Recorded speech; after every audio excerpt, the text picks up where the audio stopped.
बीदर जिले के बसवा कल्याण में आज एक और सूफी संत कॉन्फ्रेंस का इनेकाद अमल में आ रहा है। लिंगायत गुरु बसवेश्वर की सरजमीन पर सूफी संत कॉन्फ्रेंस आज शाम बाद नमाज मगरिब खानका झंडा सफा कॉलोनी बसवा कल्याण में मुनक्कद हो रहा है। मिलादुन नबी के 1500 साला जश्न के तौर पर यह कॉन्फ्रेंस रियासत के मुख्तलिफ इलाकों में मुनक्कद की जा रही है। रायचूर, हुबली, कोपल के बाद सूफी संत कॉन्फ्रेंस बसवा कल्याण में मुनक्कद की गई है। इस प्रोग्राम की सरपरस्ती दरगाह बंदा नवाज गेसू दराज के सज्जादा नशीन व वक्फ बोर्ड के चेयरमैन हजरत सैयद डॉक्टर हाफिज अली उल हुसैनी साहब करेंगे।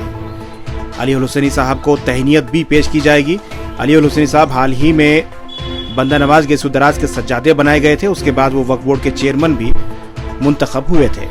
नीलंगा दरगाह के सज्जादा नशीन सैयद शाह हैदर वली कादरी की सदारत में मुनक्कद होने वाले इस कॉन्फ्रेंस की क़यादत MLC व चीफ व्हिप सलीम अहमद करेंगे।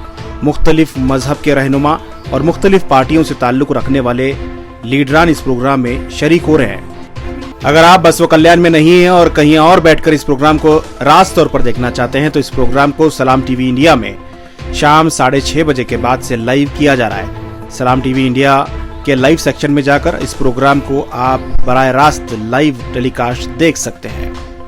इस खबर को दूसरों तक जरूर पहुंचाएं ताकि एक बड़े प्रोग्राम की तशहीर हो सके, लोगों तक पैगाम पहुंच सके।